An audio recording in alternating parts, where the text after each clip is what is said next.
Act है, इस act में आपको याद रखना है 11 चैप्टर होते हैं एंड टोटल एक्सटेंड वैरायटी बोले तो क्या है, एक्सटेंड वैरायटी मतलब नोटिफाइड वैरायटी। देखो हमारा सीड चेन में जब आते हैं, लेकिन याद रखो जो टर्मिनेटेड टेक्नोलॉजी है GURT, तो इस पर्टिकुलर चीज को हम लोग प्रोटेक्ट नहीं कर सकते। नेक्स्ट है रिसर्चर राइट, ये है सेक्शन 30 में, ब्रीडर्स राइट आया था सेक्शन 28, रिसर्चर राइट है section 30। Registration of farmer variety यानी farmer act as a breeder काम कर सकते हैं, कौन सा सेक्शन में है, तो कम्युनिटी राइट और बेनिफिट शेयरिंग के बीच में डिफरेंस क्या होता है। हेलो एवरीवन, कैसे हो सब लोग, hope you are doing well. Welcome to IRI वाला यूट्यूब चैनल।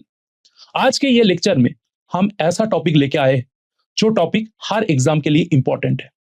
ये टॉपिक अगर आप पढ़ना चाहते हो तो इतना ज्यादा आपको रिसोर्स को एकत्रित करना पड़ता है, इसके लिए बहुत टाइम वेस्ट हो जाता है। इसलिए हमारा प्लेटफॉर्म आपके लिए एक सिंगल वीडियो में इस टॉपिक को कैसे जीरो से हीरो तक पहुंचना है, और कोई भी डाउट्स जो पहले बार पढ़ के आप लोग को समझ में ना हुआ होगा, आज अगर आप पहले बार भी पढ़ाई कर रहे हो तो ये वीडियो देखने के बाद ये प्रॉमिस है एक भी डाउट्स आप लोग के दिमाग में नहीं होंगे। तो कोई टाइम वेस्ट ना करते हुए let us start today's topic, that is PPV-FRA। देखिए ये जो PPV-FRA है, इसका फुल फॉर्म क्या है, इसका फुल फॉर्म है protection of plant variety and farmers right act 2001। ये एक्ट के बारे में जब हम लोग सुना तो हम लोग के दिमाग में कुछ सवाल आ रहा है। फर्स्ट सवाल क्या है, ये एक्ट क्यों आया है, क्या जरूरत है इस एक्ट का, और इसमें हम लोग बार बार प्रोटेक्शन टर्म यूज कर रहे हैं किसका, plant variety and farmers right के बारे में।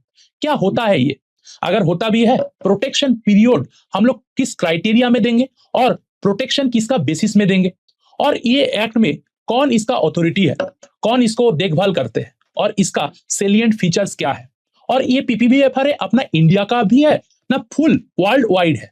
ये सारे जो भी क्वेश्चंस दिमाग में आ रहा है, ये सारे टॉपिक आने वाला जो टाइम है, ये वीडियो जब एंड तक आएगा तो आप लोग को क्लियर हो जाएगा। So let us start with motivations, with enthusiasms, the PPV-FRA Act 2001। तो PPV-FRA Act जो है वो क्यों आया था, उसको लेके हम लोग पहले थोड़ा सा चर्चा करेंगे। देखिए जो PPV-FRA Act है वो क्यों आया था, इसके लिए बोलने से पहले थोड़ा हम लोग डिस्कस कर लेते हैं जो हमारा प्लांट वैरायटी है। जब एक ब्रीडर डेवलप करते हैं, हमेशा जरूरी नहीं है ब्रीडर ही एक वैरायटी को डेवलप करे, farmer can also develop their own variety by their traditional knowledge, by identifications from the wild resources और land races, they can also develop variety. तो any variety that is developed that must be protected. क्यों protected होना है, अगर protection नहीं होगा तो उस वैरायटी को कोई भी अपना नाम में बेच सकता है, कोई अपना नाम में उसको यूज कर सकते हैं। ऐसा तो होना नहीं है, क्योंकि आप सबको मालूम है कितना टाइम लगता है एक वैरायटी को डेवलप होने में, एक वैरायटी को रिलीज होने में, एक वैरायटी को मार्केट में आने में। तो इस वैरायटी को जो एक प्लांट वैरायटी है उसको प्रोटेक्ट होना है। मैं बोल सकता हूं ये जो प्लांट वैरायटी है ये one of the intellectual property है। इंटेलेक्चुअल प्रॉपर्टी क्या होता है, जो प्रॉपर्टी हम लोग हमारा दिमाग को यूज करके बनाते हैं, हमेशा ये टेंजेबल नहीं होता है, ये नॉन टेंजेबल होता है, इसको हम लोग इंटेलेक्चुअल प्रॉपर्टी बोलते हैं। तो ये इंटेलेक्चुअल प्रॉपर्टी जैसे प्लांट वैरायटी जो है, इनको प्रोटेक्ट करना हम लोग का एक फर्ज बनता है। तो कैसे हम लोग प्रोटेक्ट करेंगे, देखो ये जो इंटेलेक्चुअल राइट को प्रोटेक्ट करना है, इसके बारे में चर्चा हुआ था कब, एक एग्रीमेंट हुआ जिसको हम लोग बोलेंगे trips agreement, trade related intellectual property right के बारे में एक चर्चा हुआ था ट्रिप्स एग्रीमेंट में। इंडिया WTO यानी वर्ल्ड ट्रेड ऑर्गेनाइजेशन का एक मेंबर है, तो ये मेंबर होने के लिए ट्रिप्स एग्रीमेंट भी इंडिया ने साइन किया। और ये ट्रिप्स एग्रीमेंट का आर्टिकल नंबर 27.3 भी बहुत क्वेश्चन आता है, इसमें साफ साफ लिखा है जो भी प्लांट वैरायटी है दैट मस्ट बी प्रोटेक्टेड। कैसे प्रोटेक्ट करेंगे उसके बारे में भी ट्रिप्स एग्रीमेंट में बोल दिया है, आर्टिकल 27.3 यानी आर्टिकल 27 में साफ साफ लिखा है। क्या चीज लिखा है, ये वैरायटी प्रोटेक्ट होगा 3 तरीके से, आइदर पेटेंट कर लो, नहीं तो अपना सिस्टम बनाओ, इसको बोलते हैं सुई जेनरिस सिस्टम, नहीं तो कॉम्बिनेशन ऑफ बोथ, दोनों पेटेंट सुई जेनरिस सिस्टम को मिला के कुछ करो। तो इंडिया ने अपना वो सेकेंड वाला चीज को फॉलो अप किया, कौन सा चीज, सुई जेनरिस सिस्टम। सुई जेनरिस सिस्टम मतलब क्या, अपना ओन सिस्टम। और इंडिया ने एक एक्ट लेके आया जिसका नाम क्या है, PPV-FRA यानी protection of plant variety and farmers right act. देखिए जो इंटरनेशनल लेवल है, इंटरनेशनल लेवल में भी एक इंटर गवर्नमेंट ऑर्गेनाइजेशन है जिसका नाम है UPOV। हम किसी और लेक्चर में UPOV के बारे में डिटेल्स में डिस्कस करेंगे, लेकिन इतना तक आप लोग को जानना चाहिए जो UPOV है वो क्या है, वो इंटरनेशनल ऑर्गेनाइजेशन है for the protection of plant variety. ये ऑर्गेनाइजेशन का पार्ट इंडिया नहीं है, इंडिया अपना ओन सिस्टम डेवलप किया है जो क्या है, PPV-FRA। तो अब सबको ये तो चीज मालूम हो गया पीपीबीएफआरए क्यों आ रहा है, क्योंकि इंडिया डब्ल्यूटीओ का मेंबर है और इंडिया ट्रिप्स एग्रीमेंट को साइन किया था, और ट्रिप्स एग्रीमेंट में article number 27.3 B, A B में कंफ्यूजन नहीं होना है, बहुत क्वेश्चन आता है। आर्टिकल 27.3 बी में साफ साफ लिखा है plant variety must be protected, और इंडिया वो प्रोटेक्शन में कौन सा मेथड अपनाया, सुई जनरल सिस्टम, जिसको हम लोग पीपीबीएफआरए कहते हैं। इतना तक आप लोग का अगर हो गया तो इधर साफ साफ लिखा है sui generis system, article number 27.3 B में जो है हमारा ट्रिप्स एग्रीमेंट, उधर लिखा है अब प्रोटेक्ट करना है प्लांट वैरायटी को, आइदर पेटेंट नहीं तो सुई जनरल सिस्टम, नहीं तो कॉम्बिनेशन ऑफ बोथ में। इंडिया कौन से को ले आया, सुई जनरल सिस्टम, जो क्या है हमारा पीपीबीएफआरए, दैट्स इट। नाउ इंडिया मैंने बोला यूपीओवी का पार्ट नहीं है, लेकिन अगर मैं बोलूं यूपीओवी जो हुआ था वो इंटर गवर्नमेंटल ऑर्गेनाइजेशन है, और वो क्या करता है, वो भी प्लांट वैरायटी को प्रोटेक्शन करता है। इंडिया पार्ट नहीं है यूपीओवी का, लेकिन इंडिया का जो सुई जनरल सिस्टम है वो फॉलो करता है, अलाइन करता है जो हमारा यूपीओवी का 1978 का अमेंडमेंट है उसके अनुसार। देखिए यूपीओवी पास हुआ था 1961 में, ठीक है, पेरिस में, और ये यूपीओवी का 3 बार अमेंडमेंट आया। एक बार आया 1972 में, एक बार आया 78 में, एक बार आया 92 में। तो ये जो 1978 वाला यूपीओवी का जो अमेंडमेंट है उसमें जो चीज लिखा है हमारा सुई जनरल सिस्टम उसको फॉलो अप करते हैं, ठीक है, ये आपको याद रखना है। नाउ ये जो प्रोटेक्शंस है, ये प्रोटेक्शन क्यों करना है, मैंने बोला क्योंकि प्लांट वैरायटी को प्रोटेक्ट करना जरूरी है, नहीं तो कोई ये वैरायटी को लेके अपना वैरायटी मान के कुछ भी कर सकता है। So that's why we need to protect. Now protection का अगर होगा तो क्या क्या हो सकता है आप समझ सकते हो। अगर मैं प्रोटेक्ट होंगे कोई वैरायटी तो डेफिनेटली बेनिफिट मिलेगा, किसको, ब्रीडर को, और जो भी ये वैरायटी बनाए। कैसे, जब भी सेल होगा, एक्सपोर्ट इंपोर्ट आएगा, जब रेवेन्यू जनरेट होगा तो उसका पार्ट ब्रीडर को मिलेगा। जब ये होगा तो क्या होगा, मोटिवेशंस मिलेगा। तो इसीलिए क्या होता है, इंक्रीज ब्रीडिंग एक्टिविटी होगा, कॉम्पिटिटिवनेस बढ़ेगा। एक वैरायटी जब डेवलप होता है दूसरा और कोई वैरायटी बनाएगा, स्टेक होल्डर्स का इंप्रूवमेंट्स होगा, एंड और भी पार्टनरशिप, पब्लिक एंड जो प्राइवेट है उनका पार्टनरशिप बढ़ेगा। सारे जो सीड इंडस्ट्री है उसका कुमुलेटिव एक ग्रोथ होगा due to this PPBFRA act. Now ये जो पीपीबीएफआरए एक्ट है इसका कुछ इंफॉर्मेशन है जो आप लोग को याद रखना है, इसलिए क्योंकि हर साल में क्वेश्चंस आता है। पहले पीपीबीएफआरए जो एक्ट है वो पास कब हुआ था, 30 अक्टूबर 2001 में। वेरीफाई कब हुआ था, मतलब रूल्स जो है एक्ट के अंदर होता है रूल्स। देखिए मैं इंफॉर्मेशन की तरफ से आपको बोल देता हूं, जो हमारा पीपीबीएफआरए एक्ट है ये एक्ट का हमारा कितना चैप्टर्स है। देखिए जो एक्ट है उस एक्ट को कैसे इनेक्टेड करे, कैसे उसको फॉलो अप करे, कैसे उसको ले जाए, उसके लिए आता है रूल्स। तो जो एक्ट्स है और रूल्स है इन दोनों में ही क्या रहता है, चैप्टर्स एंड सेक्शंस, ठीक है।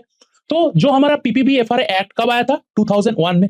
रूल्स कब आया, 2003 में। बहुत इंपॉर्टेंट क्वेश्चंस है, हर बार आता है क्वेश्चंस। नाउ ये जो एक्ट है इस एक्ट में आपको याद रखना है 11 चैप्टर होता है एंड टोटल 97 सेक्शन होता है, ये आप लोग याद कर लो। एंड जो हमारा रूल है उस रूल्स में होता है 9 चैप्टर्स और इसमें होता है 79 क्या है सेक्शंस, एंड होता है 4 शेड्यूल। तो आ सकता है कितना एक्ट, एक एक्ट में पीपीबीएफआरए एक्ट में कितना चैप्टर्स है, कितना सेक्शंस है, रूल्स में कितना हमारा चैप्टर्स है, चैप्टर्स के अंदर सेक्शन रहता है और कितना शेड्यूल होता है। तो ये एक इंफॉर्मेशन है जो आप लोग को याद रखना है। नाउ जब भी ये जो हमारा पीपीबीएफआरए है उस पीपीबीएफआरए को नियंत्रण करने के लिए, कंट्रोल करने के लिए ऑफ कोर्स एक अथॉरिटी होगा, उसको हम लोग बोलेंगे पीपीबीएफआरए अथॉरिटी। वो कब आया था, 2005 में आया था। पीपीबीएफआरए जो अथॉरिटी है उसका हेडक्वार्टर का कहां है, न्यू दिल्ली में है हमारा। और ये पीपीबी अथॉरिटी में कौन रहता है, टोटल 16 मेंबर रहता है, एक रहता है चेयरमैन। तो अभी का चेयरमैन का नाम क्या है, क्वेश्चन है, और फास्ट चेयरमैन का नाम क्या था, कमेंट सेक्शन में जरूर लिखना पीपीबीएफआरए का फास्ट चेयरमैन कौन था। अभी का प्रेजेंट जो चेयरमैन है डॉक्टर त्रिलोचन महापात्रा सर ने है। और टोटल ये एक चेयरमैन हो गया और 15 मेंबर लेके टोटल 16 मेंबर रहता है पीपीबीएफआरए अथॉरिटी। और ये पीपीबी अथॉरिटी जो हेडक्वार्टर है वो न्यू दिल्ली में है। ये छोड़ के भी अथॉरिटी क्या करते हैं, कुछ कुछ नोटिफाइड सेंटर कर देते हैं। क्यों नोटिफाइड सेंटर का जरूरत है वो हम लोग आगे चल के देखेंगे। तो इतना आपको आप ही आ गया पीपीबीएफआरए का स्ट्रक्चर के बारे में। नाउ क्या है, हम लोग नेक्स्ट पढ़ेंगे अबाउट ऑब्जेक्टिव ऑफ पीपीबीएफआरए। मैंने बोल ही दिया क्योंकि ये अगर होगा तो जरूरी है, प्रोटेक्ट होगा वैरायटी तो ब्रीडर्स को बेनिफिट मिलेगा, फार्मर्स वैरायटी प्रोटेक्ट होगा फार्मर्स को बेनिफिट मिलेगा। सब तरीके से ये जो पीपीबीएफआरए है वो सब कुछ को नियंत्रण करेगा, मोटिवेट करेगा, एनकरेज करेगा, breeding activity, seed growing industry सब कुछ आगे बढ़ जाएगा, है ना, इकोनॉमिक डेवलपमेंट होगा। नाउ ये तो था इंट्रोडक्शन के बारे में, ये मोटा मोटा हम लोग समझ गया पीपीबीएफआरए क्यों है, हमारा जो प्लांट वैरायटी है, जो एक इंटेलेक्चुअल प्रॉपर्टी है, उसको प्रोटेक्ट करना है अपना सिस्टम में, सुई जनरस सिस्टम में। इसके लिए हमारा एक एक्ट है, अपना एक्ट, जिसका नाम क्या है, पीपीबी एफआरए। नाउ ये पीपीबी एफआरए में किसको हम लोग प्रोटेक्ट करें? हम लोग बोले वैरायटी को प्रोटेक्ट करें। क्या टाइप्स ऑफ वैरायटी है जिसको हम लोग प्रोटेक्ट कर सकते हैं, और ये प्रोटेक्शन का क्राइटेरिया क्या है, और कब तक इसको प्रोटेक्ट करें? देखिए, जो varieties that can be notified, new variety को हम लोग प्रोटेक्ट कर सकते हैं। What does it mean by new variety? देखिए, जो न्यू वैरायटी है, इसका मतलब है, अगर मैं इंडिया का बात करूं, तो अगर इंडिया में एग्रीकल्चरल क्रॉप का बात करूं, और दो तरह का क्रॉप के बारे में पीपीबी एफआरए में हमेशा डिस्कस करते हैं। एक तो एग्रीकल्चरल क्रॉप, और इसको हम लोग बोलते हैं अदर क्रॉप्स, और एक क्रॉप्स है जिसको हम लोग बोलेंगे ट्री एंड वाइन्स। जो हमारा एग्रीकल्चरल क्रॉप्स है, अगर मैं इंडिया का न्यू वैरायटी बोलूं, तो उसको मार्केट में अवेलेबल नहीं होना चाहिए 1 साल से ज्यादा, less than 1 years present in a market. और अगर मैं ट्री वाइन्स का बात करूं, वो भी 1 साल से नीचे। अगर मैं इंडिया वैरायटीज का बात करूं, कोई भी इंपोर्ट होके आया ऐसा वैरायटी आउटसाइड इंडिया का वैरायटी है, उसको हम लोग प्रोटेक्ट करने चाहते हैं इंडियन सिस्टम में, तो उसको भी हम लोग प्रोटेक्ट कर सकते हैं। तो उस हिसाब से उसका न्यू का मतलब क्या है? न्यू का मतलब है, अगर मैं एग्रीकल्चरल क्रॉप का बात करूं, तो 4 ईयर्स से नीचे उसको प्रोटेक्ट होगा, मतलब मार्केट में अवेलेबल नहीं होना चाहिए। अगर ट्री वाइन्स का बात करूं, तो 6 साल के नीचे हम लोग को रहना है। इसका मतलब मेरे समझ में आया? न्यू वैरायटी का मतलब क्या है? मार्केट में ज्यादा दिन तक दिखना नहीं चाहिए। अगर मैं एग्रीकल्चरल क्रॉप करूं इंडियन वैरायटी के लिए, वो कितना साल बोला मैंने? 1 ईयर्स। अगर मैं ट्री वाइन्स एग्रीकल्चर सारे के लिए 1 ईयर से नीचे मार्केट में है, ज्यादा हो गया 1.5 साल मार्केट में है, तो उसको न्यू वैरायटी नहीं बोलेंगे। अगर मैं कोई भी आउटसाइड इंडिया में बोलूं, बात करूं, ऐसा अगर एग्रीकल्चर क्रॉप है, तो 4 साल से नीचे रहना है मार्केट में, तब अगर मान के चलो 4.2 ईयर्स मार्केट में है, तो इसको हम लोग न्यू वैरायटी नहीं बोलेंगे। और अपन जो हमारा अदर वैरायटी मतलब ट्री एंड वाइन्स है, उसको 6 साल है उससे नीचे रहना है मार्केट में, तब उसको न्यू वैरायटी बोलेंगे। तो ये न्यू वैरायटी को अपन प्रोटेक्ट कर सकते हैं। उसको छोड़ के एक्सटेंड वैरायटी को प्रोटेक्ट कर सकते हैं। एक्सटेंड वैरायटी बोले तो क्या है? एक्सटेंड वैरायटी मतलब नोटिफाइड वैरायटी। देखो, हमारा सीड चेन में जब आते हैं, उससे पहले वैरायटी रिलीज करने के टाइम में नोटिफिकेशन आता है। तो नोटिफिकेशन जब होता है, उसको बोलेंगे नोटिफाइड वैरायटी। जरूरी नहीं है हर वैरायटी नोटिफाइड हो, है ना? कुछ वैरायटी जो टीएल सीड्स है, वो सीड चेन में नहीं आते, तो नोटिफाइड नहीं होते वो सब चीज। तो जो वैरायटी आते हैं ये नॉर्मल वैरायटी रिलीज में, तो उसमें नोटिफाइड होता है, उस वैरायटी को हम लोग क्या बोलते हैं? एक type of extend variety, that is notified variety. Notified मतलब notified under section 5 of seed act 1966।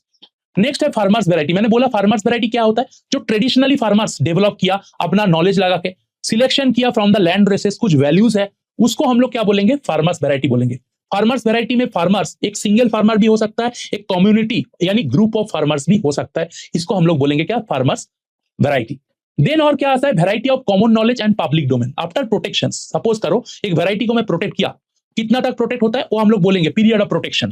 तो प्रोटेक्शन के बाद जब वैरायटी आ जाता है, कहां आ जाता है? वो आ जाता है पब्लिक डोमेन में। लेट्स से मैंने एक वैरायटी डेवलप किया, ए वैरायटी, वो तो अभी डेवलप हुआ, मैं प्रोटेक्ट भी कर दिया, प्रोटेक्शन पीरियड था, वो प्रोटेक्शन पीरियड के बाद क्या हुआ? वो वैरायटी आ गया हमारा कॉमन नॉलेज में, पब्लिक डोमेन में, उस वैरायटी को तुम प्रोटेक्ट कर सकते हो अगेन, तो इसको हम लोग बोलेंगे क्या? Variety under common knowledge and variety under public domain. ठीक है, नेक्स्ट क्या है? नेक्स्ट और एक न्यू वैरायटी, एक्सटेंड वैरायटी।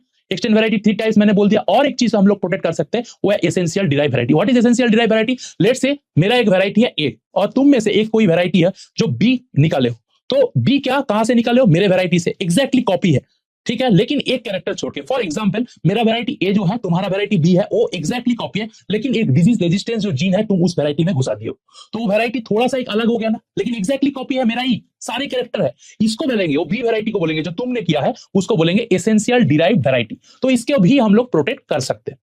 तो समझ में आया? New variety, extend variety and essential derive variety. Even transgenic variety को भी हम लोग प्रोटेक्ट कर सकते हैं। लेकिन याद रखो, जो टर्मिनेटेड टेक्नोलॉजी है, GURT, तो इस पर्टिकुलर चीज को हम लोग प्रोटेक्ट नहीं कर सकते। ट्रांसजेनिक वैरायटी को प्रोटेक्ट कर सकते हैं। अमोंग ट्रांसजेनिक जो टर्मिनेटेड टेक्नोलॉजी है, GURT, इसको हम लोग कभी भी प्रोटेक्ट नहीं कर सकते। बाकी अदर देन दैट, जिसमें टर्मिनेटेड टेक्नोलॉजी नहीं है, GURT टेक्निक नहीं है, उसमें हम लोग ट्रांसजेनिक क्रॉप को भी रजिस्ट्रेशन कर सकते हैं for the protections. Any doubt? इसको याद रखना है। न्यू वैरायटी जो है सेक्शन 15 में होता है। किसका सेक्शन? एक्ट का सेक्शन। मैंने बोला ना 11 चैप्टर्स एंड 97 सेक्शंस, उसमें से सेक्शन 15 में होता है। एक्सटेंड वैरायटी सेक्शन 2 में होता है, and essential derive variety section again 2 में होता है। नाउ इसको बोलने के बाद मैंने बोला ये जो एक्सटेंड वैरायटी है, अगेन 4 टाइप्स मैंने बोल दिया already, right? Notified, farmers variety, public domain में जो वैरायटी है, एंड कॉमन नॉलेज में जो है। नाउ रजिस्ट्रेशन कैसे करें? सारे वैरायटी को हम लोग रजिस्ट्रेशन नहीं कर सकते। रजिस्ट्रेशन क्यों करना है? प्रोटेक्शन के लिए। रजिस्ट्रेशन के लिए एक इंपॉर्टेंट क्राइटेरिया, वो सबको मालूम है, उसका नाम है एनडास। एनडास का मतलब क्या है? सबको मालूम है। एनडास का मतलब क्या है? एनडास का मतलब है nobility, distinctiveness, uniformity and stability. ठीक है, तो ये डिस्टिंक्टिवनेस, यूनिफॉर्मिटी, स्टेबिलिटी, ये छोड़ के और एक चीज है एलिजिबिलिटी के लिए, वो क्या है? नोबेलिटी। अब नोबेलिटी मतलब आप सबको मालूम है, जो न्यू वैरायटी है उसके लिए नोबेलिटी होना है, कुछ न्यूनेस लेना है। डिस्टिंक्टिवनेस क्या है? डिस्टिंक्टिवनेस ऐसा कोई एसेंशियल कैरेक्टर हो जो और दूसरे वैरायटी में अवेलेबल ही ना है, तो इसको हम लोग बोलेंगे क्या? डिस्टिंक्टिवनेस। यूनिफॉर्मिटी मतलब जो कैरेक्टर, एसेंशियल कैरेक्टर किसको बोलते हैं? सपोज करो एक वैरायटी तुमने निकला, उसमें एक कैरेक्टर जरूर होगा जो यूनिक है, उसको बोलते हैं डिस्टिंक्टिवनेस ना। वो जो पर्टिकुलर एसेंशियल कैरेक्टर है, एक फील्ड में हम लोग उस क्रॉप को उगाया, उस कैरेक्टर को यूनिफॉर्मली एकदम रहना है, कोई सेग्रीगेशन नहीं होना है, उसका कोई वेरिएशंस नहीं होना है, uniformly present in the field, उसको हम लोग बोलेंगे यूनिफॉर्मिटी। स्टेबिलिटी कब बोलेंगे? जनरेशन आफ्टर जनरेशन उस कैरेक्टर को कोई सेग्रीगेशन नहीं होना है, उसको स्टेबल रहना है, इसको हम लोग बोलेंगे स्टेबिलिटी। तो ये जो कैरेक्टर जिसके लिए वैरायटी बना हुआ है, जिसको हम लोग प्रोटेक्ट करेंगे, डास टेस्ट में पास होना है। अगर डास टेस्ट में फेल होगा, उसके कोई सपोज करो कोई ऐसा यूनिक कैरेक्टर ही नहीं है, तो हम लोग प्रोटेक्ट नहीं कर सकते। उस कैरेक्टर का यूनिफॉर्मिटी नहीं है, कैरेक्टर तो है लेकिन यूनिफॉर्मिटी नहीं है, तो भी प्रोटेक्ट नहीं कर सकते। यूनिफॉर्म तो है लेकिन नेक्स्ट जनरेशन में चला जा रहा है, स्टेबिलिटी नहीं है, तब भी हम लोग प्रोटेक्ट नहीं कर सकते। तो डास टेस्ट हम लोग को सारे जितना भी हम लोग का बोला प्रोटेक्ट कर सकता है, यानी नोबेलिटी, डिस्टिंक्टिवनेस, यूनिफॉर्मिटी, स्टेबिलिटी, ये डास टेस्ट करना ही है। किसको हम लोग प्रोटेक्ट करेंगे? वो तीन को। क्या क्या था? बोलो again. New variety, extend variety and essential derive variety. Now essential derive variety के लिए डास टेस्ट का जरूरत नहीं होता है। क्यों? क्योंकि ऑलरेडी तो हम लोग को मालूम ही है ना, किससे जो डेवलप हुआ, ए से अगर बी एसेंशियल डिराइव्ड है, तो बी वैरायटी ए से है, तो उसका डास टेस्ट ऑलरेडी मालूम है, वो तो ऑलरेडी पास है। सिर्फ जो एक्स्ट्रा कैरेक्टर है उसको चेक करना है। तो हमेशा याद रखो, जो डास टेस्ट है वो ईडीवी के लिए जरूरत नहीं है। और कहीं कहीं स्पेशल इंफॉर्मेशन में बोल रहा हूं, एकदम याद रखो, डास टेस्ट के जगह अगर ब्रीडर कोई स्पेशल रिक्वेस्ट करे, तो उन केस में डास्ट केस के जगह कुछ स्पेशल टेस्ट भी हम लोग कर सकते हैं। थ्रू मॉर्फोलॉजिकल टेस्ट हो सकता है, बायोकेमिकल टेस्ट हो सकता है, फिजियोलॉजिकल टेस्ट हो सकता है, जिसको हम लोग क्या बोलेंगे? नॉन डास्ट टेस्ट भी बोलेंगे। लेकिन ये क्या है? क्राइटेरिया अगर कोई पूछे तो आप लोग बोल देना डास्ट टेस्ट। स्पेशल केस में हम लोग का नॉन डास्ट टेस्ट भी अवेलेबल है, लेकिन वो नॉर्मल ऐप नहीं है, वो कुछ स्पेशल केस में हम लोग नॉन डास्ट करते हैं। और डास्ट टेस्ट किसके लिए नहीं करते? एसेंशियल डिराइव वैरायटी के लिए। क्यों? क्योंकि ऑलरेडी पता है जिस वैरायटी से है उसका तो डास्ट टेस्ट हम लोग को मालूम है, क्यों करना है बेकार? तो अगर डास्ट टेस्ट में पास हो गया तो हम लोग उस वैरायटी को रजिस्ट्रेशन कर सकते हैं, और रजिस्ट्रेशन करने के बाद अगर ठीक से डास्ट टेस्ट हुआ, everything is fine, then we can protect, right? So it is called as हमारा क्या, इसको हम लोग बोलेंगे हमारा रजिस्ट्रेशन। सो ये रजिस्ट्रेशन कैसे होता है ये तो हम लोग को पता चला। Now coming to the things, DUS test कैसे होता है? देखो, जितना भी न्यू वैरायटी हो, वैरायटी ऑफ कॉमन नॉलेज हो, चाहे फार्मर्स वैरायटी हो, सारे के लिए डास्ट टेस्ट है। डास्ट टेस्ट करता है, देखो, 2 लोकेशंस में, और ईच लोकेशंस 2 सेशन हम लोग को कंडक्ट करना पड़ता है, चेक करने के लिए डास्ट टेस्ट ठीक से हो रहा है कि नहीं, कैरेक्टर ठीक से हो रहा है कि नहीं। और याद रखो, जो फार्मर्स वैरायटी है, ये farmers variety and variety under common knowledge, even public domain में जो वैरायटी है, उसके लिए डास्ट टेस्ट 2 लोकेशन तो करने होता है, लेकिन एक ही सीजन है, उसमें 2 सीजन का जरूरत नहीं। सिर्फ जो न्यू वैरायटी है उसका डास्ट टेस्ट में 2 locations and 2 season. Variety under common knowledge and farmers variety के लिए 1 सीजन काफी है। मैंने बोल ही दिया, एसेंशियल डिराइव वैरायटी के लिए डास्ट टेस्ट का कोई जरूरत नहीं है, क्योंकि ऑलरेडी मालूम है, तो क्यों चाहिए? तो अगर डास्ट टेस्ट सफल है तो हम लोग वैरायटी को रजिस्ट्रेशन कर देंगे एंड वैरायटी को हम लोग प्रोटेक्ट करेंगे, राइट? नाउ पीरियड कितना है, ड्यूरेशन कितना है? देखिए, मैंने बोला 2 क्रॉप है, एक अदर क्रॉप, एक है ट्री वाइन। अदर क्रॉप मतलब एग्रीकल्चरल क्रॉप, जो हम लोग हमेशा बोलते हैं, राइस हो गया, व्हीट हो गया, ऑयल सीड हो गया, फाइबर क्रॉप्स, ये सारे अदर क्रॉप्स में बोलते हैं, यानी एग्रीकल्चरल क्रॉप। और एक होता है ट्री वाइन। इसका प्रोटेक्शन पीरियड है 15 years from the date of registration. जब रजिस्ट्रेशन करोगे फॉर द प्रोटेक्शन, उस डेट से 15 साल होता है क्या? Protection period. और ट्री वाइन्स के लिए 18 years from the date of protection. आप सबको मालूम है किसको प्रोटेक्ट करोगे? ये वैरायटी मतलब क्या क्या वैरायटी हो सकता है? वैरायटी मतलब आपको अगेन बताओ, new variety, extend variety and essential derive variety. Now extend variety में 3 था, क्या क्या था? एक था नोटिफाइड वैरायटी, एक था फार्मर्स वैरायटी, और एक था पब्लिक डोमेन और कॉमन नॉलेज का जो वैरायटी है ओवल। जो हमारा नोटिफाइड वैरायटी है ना, उस नोटिफाइड वैरायटी का प्रोटेक्शन पीरियड बहुत इंपॉर्टेंट है। वो डेट ऑफ रजिस्ट्रेशन से काउंट नहीं होता है, वो डेट ऑफ नोटिफिकेशन से काउंट होता है। इसका मतलब क्या सर? इसका मतलब सपोज करो 2020 में कोई वैरायटी नोटिफाइड है, ड्यूरिंग वैरायटी रिलीज नोटिफिकेशन आता है ना गैजेटेड सिस्टम में, तो नोटिफिकेशन कब हुआ? 2020 में। आज क्या डेट चल रहा है? 2026। मैं प्लांट ब्रीडर हूं, 2020 में वैरायटी रिलीज हुआ था, उस टाइम में नोटिफिकेशन आया। आज मेरे को याद आ रहा है, मेरे को तो वैरायटी को प्रोटेक्ट करना है पीपीबीएफआर के अंदर। तो आज अगर मैं प्रोटेक्ट करने चाहता हूं तो फर्स्ट स्टेप क्या होगा? रजिस्ट्रेशन होगा, यस और नो। रजिस्ट्रेशन करने के बाद डास्ट टेस्ट करेगा, अगर ठीक होगा तो वैरायटी को क्या करेंगे? रजिस्ट्रेशन कर देंगे। नाउ द थिंग इज, वो रजिस्ट्रेशन के बाद अगर वैरायटी को मैं प्रोटेक्शन करूंगा, तो प्रोटेक्शन कब से करूंगा? क्या आज के डेट से करूंगा? नहीं, 2020 से 15 ईयर्स, यानी 2035 में उसका प्रोटेक्शन पीरियड खत्म हो जाएगा। तो इसका मतलब क्या? प्रोटेक्शन पीरियड स्टार्ट होता है डेट ऑफ नोटिफिकेशन से, ना कि डेट ऑफ रजिस्ट्रेशन से, in case of notified variety. Clear? तो ये क्या है? हमारा पीरियड ऑफ प्रोटेक्शन। अगेन जो हमारा प्रोटेक्शन है 15 ईयर्स, उसको हम लोग डिवाइड करते हैं 6+9 में, और 18 को डिवाइड करते हैं 9+9 में। इनिशियली 6 ईयर्स का मतलब प्रोटेक्शन दिया जाता है, और ट्री वाइन्स के लिए 9 ईयर्स का प्रोटेक्शन दे, अगेन फर्दर 9 ईयर्स एक्सटेंड करते हैं, राइट। नाउ डास्ट टेस्ट क्या है ये मैंने बोल दिया, और मैंने बोला कभी कभी स्पेशल केस में हम लोग स्पेशल टेस्ट करते हैं जब डास्ट टेस्ट फेल हो जाता है, कब, जब ब्रीडर कुछ स्पेशल एप्लीकेशन करेंगे तो, और एसेंशियल डिराइव वैरायटी के लिए डास्ट टेस्ट नहीं होता है, ठीक है। तो डास्ट टेस्ट करने के बाद हमारा जो पीपीबी एफआरए अथॉरिटी है हम लोग को प्रोटेक्ट कर देगा, पीपीबी एफआरए एक्ट के अंदर हमारा प्रोटेक्शन हो जाएगा हमारा जो भी वेराइटीज है, राइट। नाउ हम लोग पढ़ेंगे ये जो है वो क्या है, हम लोग पढ़ेंगे क्राइटेरिया ऑफ रजिस्ट्रेशन। मैंने बोल दिया क्या क्या क्राइटेरिया रजिस्ट्रेशन के लिए, nobility, distinctiveness, uniformity and stability. Section 15 के अंदर आता है 15(3)A, 15(3)B, 15(3)C, 15(3)D। अभी का जो करंट मुद्दा है ना, सेक्शन आपको याद रखना है, तो ये सेक्शन याद कर लो जो भी डियर स्टूडेंट्स हो, सेक्शन बहुत इंपॉर्टेंट है। तो क्राइटेरिया फॉर प्रोटेक्शन कौन सा सेक्शन में रहता है, सेक्शन 15 में रहता है, राइट। नेक्स्ट अपन जो डिस्कस करेंगे वो क्या है, क्राइटेरिया के बाद वो क्या है हमारा, ये मैंने बोला ना जैसे पीपीबी एफआरए एक्ट है, उस एक्ट का कितना चैप्टर्स है, टोटल 11 चैप्टर है। अगर मैं रूल का बात करूं कितना चैप्टर्स है, 9 चैप्टर्स है, और ये एक्ट का 11 चैप्टर में कितना सेक्शन है, 97, और इसमें रूल्स में जो 2003 में आया था इसमें कितना सेक्शन है, 79 सेक्शन है।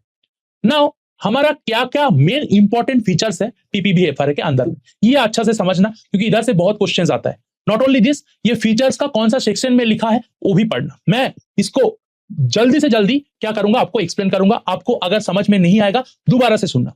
देखिए 3 मेन पिलर होता है हमारा पीपीबी एफआरए के अंदर, तो क्या क्या है, एक तो है हमारा breeders right, then farmers right, and last but not the least researcher right, ठीक है। ये छोड़ के भी बहुत सारा चीज होता है, वो क्या है, ये एकदम एक टाइप से लिखा है, राइट। तो क्या क्या है एक बार से मैं हेडिंग बोल देता हूं, ये सारे डिटेल्स में हम लोग पढ़ने वाले हैं।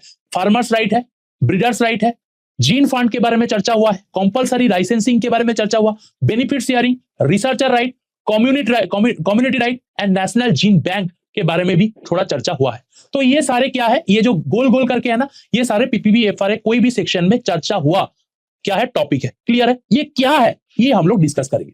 पहले हम लोग पढ़ते हैं ब्रीडर्स राइट क्या है। पहले तो आप याद रखो ब्रीडर्स राइट कौन सा सेक्शन में, सेक्शन 28। ब्रीडर्स राइट क्या बोलते हैं, जो ब्रीडर है जो प्लांट वैरायटी को डेवलप किया है उसका एक एक्सक्लूसिव राइट होता है अपना वैरायटी को सेल करना, अपना वैरायटी को यूज करना, अपना वैरायटी को किसी को और को लाइसेंस दे देना फॉर क्या, प्रोडक्शन करने के लिए। ब्रीडर का औकात नहीं है उतना, वो जितना भी मार्केट में डिमांड है उतना वैरायटी को वो प्रोड्यूस करे, तो ब्रीडर किसी और को ऑथोराइज कर सकते हैं, भाई तुम भी प्रोड्यूस करो। तो ये होता है ब्रीडर्स राइट। और एक्सपोर्ट इंपोर्ट भी ब्रीडर्स कर सकते हैं, ब्रीडर्स का अपना वो एक पर्टिकुलर राइट होता है, ये ब्रीडर्स राइट में लिखा होता है। एंड ब्रीडर्स राइट में और एक पॉइंट है क्या, ब्रीडर्स राइट में है ब्रीडर्स एग्जेम्पशंस। ब्रीडर एग्जेम्पशन क्या है, सपोज करो मेरा वैरायटी है ए वैरायटी, ये वैरायटी को कोई दूसरा ब्रीडर यूज कर सकता है अपना क्या, अपना कोई रिसर्च के लिए, अपना कुछ पर्टिकुलर के लिए, इसके लिए मेरा परमिशन का जरूरत नहीं है। लेकिन इसका एक एक्सेप्शन है, वो क्या है, एसेंशियल डिराइव वैरायटी।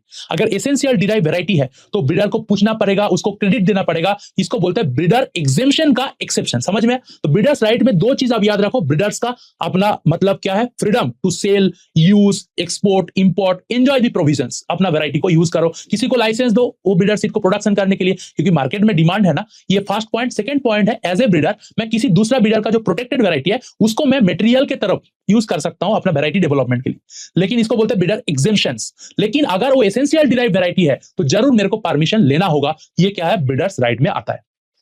नेक्स्ट है रिसर्चर राइट, ये है सेक्शन 30 में। ब्रीडर्स राइट आया था सेक्शन 28, रिसर्चर राइट है सेक्शन 30। ये क्या बोलते हैं, जो हमारा क्या है, हमारा जो रिसर्चर है जो रिसर्च करते हैं वो कोई भी वैरायटी जो प्रोटेक्ट है एक टाइम यूज कर सकते हैं अपना रिसर्च में, लेकिन बार बार अगर पेरेंटिंग मटेरियल की तरफ से एक वैरायटी जो प्रोटेक्टेड है उसको यूज कर रहे हैं तो उसका परमिशन लेना पड़ेगा, ये कहता है रिसर्चर राइट। नहीं तो researcher it can be used any protected variety for their research, लेकिन बार एज ए पेरेंट यूज करेगा तो उस रिसर्चर को परमिशन लेना होगा जो ऑथोराइज्ड ब्रीडर है for the protected variety. Next है क्या, इन्फ्रिंजमेंट। इन्फ्रिंजमेंट क्या है, लेट से मैं एक ब्रीडर हूं और मेरा वैरायटी है वैरायटी ए, तुम एक ब्रीडर हो जो वैरायटी मेरा वैरायटी लेके उसको ब्रांड मेरा वैरायटी तुम लिया मेरे से, सपोज करो मार्केट से लिया और खुद का ब्रांड लेके तुम बेच रहे हो, ये तो ठीक नहीं है ना। लेट्स से मैं एक फार्मर हूं, मेरा फार्मर्स का वैरायटी है, फार्मर भी वैरायटी प्रोड्यूस कर सकते हैं और फार्मर्स भी एज ए ब्रीडर कर सकते हैं, ये फार्मर्स राइट में हम लोग पढ़ेंगे। ब्रीडर्स राइट में एज ए ब्रीडर, लेकिन फार्मर्स वैरायटी मतलब फार्मर्स राइट में होता है। तो कोई भी वैरायटी है जो प्रोटेक्टेड है उसको तुम तुम्हारे नाम से चला रहे हो, मार्केट में बेच रहे हो, ये तो ठीक नहीं है ना। तो इसके लिए क्या है, तुमको मतलब क्या करना है, तुमको क्या इंप्रिंजमेंट यानी तुम्हारे ऊपर क्या होगा, अपील होगा, मतलब तुम गलत कर रहे हो। तो इसको बोलेंगे क्या, इंफ्रिजमेंट। इंफ्रिजमेंट जब फार्मर्स वैरायटी हो, ब्रीडर वैरायटी हो, जब वायलेट करता है उस रूल को, वो कभी तुम लोग बेच नहीं सकते हो मेरा वैरायटी, मतलब मेरा ब्रांड को किसी दूसरा ब्रांड में, तो इसको हम लोग बोलेंगे इंफ्रिजमेंट। नेक्स्ट है बेनिफिट शेयरिंग। बेनिफिट शेयरिंग क्या है, सपोज करो मेरा वैरायटी से तुम जो वैरायटी बी बनाया, तो बेनिफिट शेयरिंग पहले तो बोल दो सेक्शन कौन सा है, सेक्शन है बेनिफिट शेयरिंग का 26, याद रख दो, benefit sharing comes under section 26। Now मेरा वैरायटी ए से तुम वैरायटी बी बनाया और मेरे को क्रेडिट दिया, तो जब तुम वैरायटी बी बनाया ना, तो उस टाइम में तुम क्या करोगे, मेरे को एक इनवाइट करोगे बेनिफिट शेयरिंग के लिए। इनवाइटेशन के बाद मैं क्या करूंगा, जो पीपीबीएफआर अथॉरिटी है न्यू दिल्ली, उधर फाइल करूंगा, अप्लाई करूंगा फॉर बेनिफिट शेयरिंग। क्यों, तुम्हारा वैरायटी पॉपुलर हो गया, क्योंकि लेकिन वो वैरायटी का इनिशियल सोर्स क्या है, मेरा वैरायटी है ना, तो आई मस्ट बी, मतलब मेरा वैरायटी क्रेडिट लेना है, तो क्या करोगे तुम, मेरे को क्रेडिट दोगे, ये फर्स्ट स्टेप। सेकंड स्टेप, जब तुम मेरे को इनवाइट करोगे, उसके बाद मैं अप्लाई करूंगा किसको, पीपीबीएफआर अथॉरिटी को। क्यों भाई, उसका एक्सपोर्ट इंपोर्ट से जो पैसा आ रहा है उसका शेयरिंग मुझे चाहिए, इसका कोई अपर लिमिट नहीं है, बेनिफिट शेयरिंग का कोई अपर लिमिट नहीं है। जितना एक्सटेंड सेल हो रहा है, जितना एक्सटेंड मार्केट में डिमांड है, उसके हिसाब से पैसा मुझे भी मिलेगा तुम्हारा वैरायटी का सेल से। क्यों, क्योंकि तुम्हारा वैरायटी का इनिशियल सोर्स मैं ही हूं। इसको हम लोग बोलेंगे क्या, बेनिफिट शेयरिंग। नेक्स्ट क्या है, ये डिटर्मिनेशन ऑफ बेनिफिट शेयरिंग, जितना हम लोग का यूज हो रहा है, नहीं तो हम लोग बोलेंगे जितना हम लोग का एक्सपोर्ट इंपोर्ट हो रहा है। इसके बाद बेनिफिट शेयरिंग में आता है कॉम्पेंसेटिंग टू द कम्युनिटी। ये क्या है, इसका ही और एक नाम है कम्युनिटी राइट। ये क्या होता है, सपोज करो कम्युनिटी क्या है, ग्रुप ऑफ फार्मर्स। ये अच्छा से सुनो, जो कम्युनिटी राइट है ना, ये फार्मर्स राइट का एक अंडर में आता है, लेकिन ये कम्युनिटी राइट के अच्छे से सुनो, ये क्या होता है, ये इसका ही नाम है कम्युनिटी राइट। देखो, बेनिफिट शेयरिंग के केस में मैं तुम्हारा वैरायटी निकाला, तो मैं तुमको इनवाइट किया, तुमको पैसा मिल रहा है, ये हिसाब किताब एकदम बराबर है। लेकिन कभी कभी मैं ब्रीडर होकर क्या करता हूं, जो फार्मर्स का ग्रुप ऑफ एक फार्मर्स है, उन लोग का कुछ वेराइटीज है, उनको मैं अच्छा लगा, मैं क्या किया, उसको रिसोर्स को यूज करके मैं कुछ वेराइटी डेवलप किया और उनको कुछ क्रेडिट नहीं दिया। ये गलत बात है ना। तो मेरे को क्या करना चाहिए, उस पर्टिकुलर कम्युनिटी को क्रेडिट देना चाहिए था, लेकिन नहीं दिया।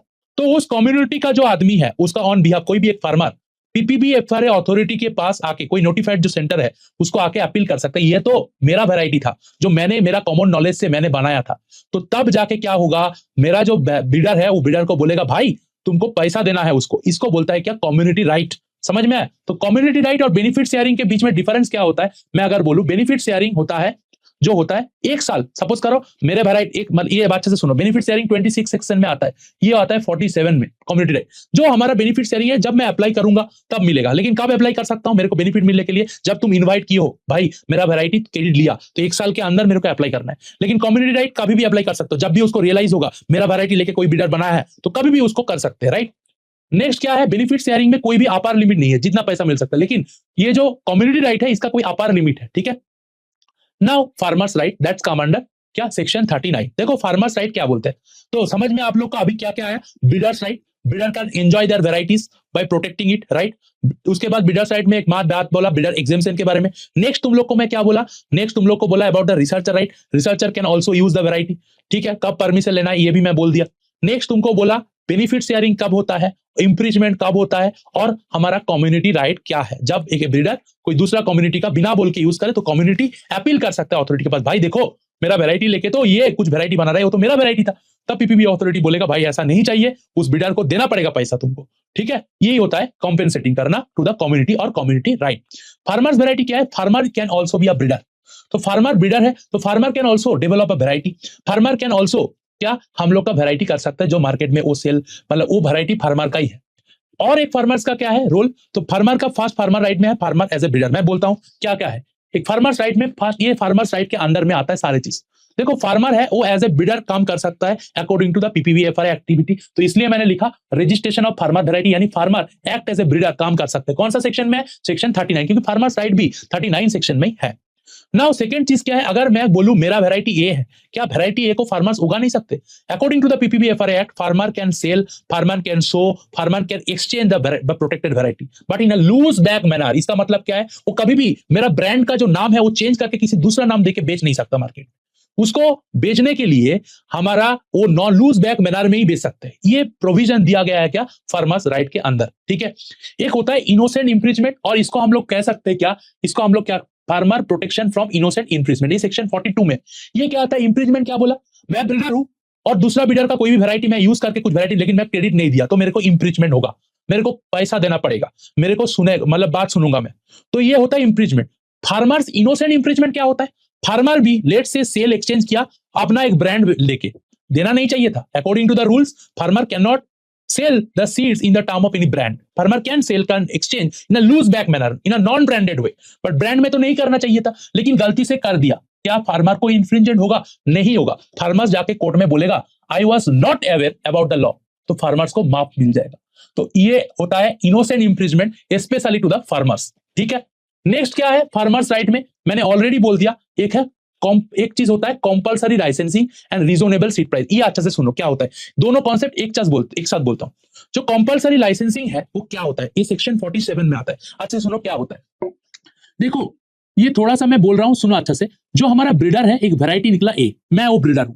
मेरा फर्ज बनता है जितना प्रोटेक्शन पीरियड है उस टाइम में मेरे को कैसे भी करके जो मार्केट में डिमांड है उसके अनुसार मेरे को वो जो सीड है उसको सप्लाई देना है विद रीजनेबल प्राइस। लेकिन क्या किया मैंने, क्या किया, मोनोपोली करने का कोशिश किया और मैंने उसका ध्यान नहीं, आइदर मोनोपोली करने का प्रयास किया, नहीं तो मैं उस वैरायटी को लेकर ध्यान नहीं दे रहा हूं, लेकिन प्रोटेक्टेड ही है अंदर पीपीबीएफआर एक्ट। तो क्या होगा उस टाइम में, मैं अगर सीड प्रोडक्शन बंद कर दूं as a breeder of my protected variety, तो क्या होगा, ऑब्वियसली डिमांड बढ़ जाएगा उस सीड का। ठीक है, सेकंड क्या हो सकता है, डिमांड बढ़ जाएगा, सीड कम है बोल के, सीड कम है तो क्या होगा, प्राइस भी इंक्रीज हो जाएगा। किसका? उस सीड का, जो मेरा वैरायटी है उसका सीड का। तो इस टाइम में फार्मर्स को रीजनेबल प्राइस में वो सीड खरीदने का मौका नहीं मिलेगा। एम आई राइट? तो उस टाइम में फार्मर्स और ग्रुप ऑफ फार्मर्स और कोई कंपनी आके पीपीबीएफआर अथॉरिटी को क्लेम कर सकता है उस वैरायटी क्यों नहीं है, मेरे को लाइसेंस दो उसको प्रोडक्शन करने के लिए। तो पीपीबी अथॉरिटी तब क्या करेगा, कंपलसरी लाइसेंसिंग दे देगा उस कंपनी को। बिडर को बोलेगा भी नहीं मैं उसको दे रहा हूं, क्यों? क्योंकि उसको तो प्रोडक्शन चाहिए ना, क्योंकि मार्केट में एकदम बहुत ज्यादा ही कुछ हो गया है।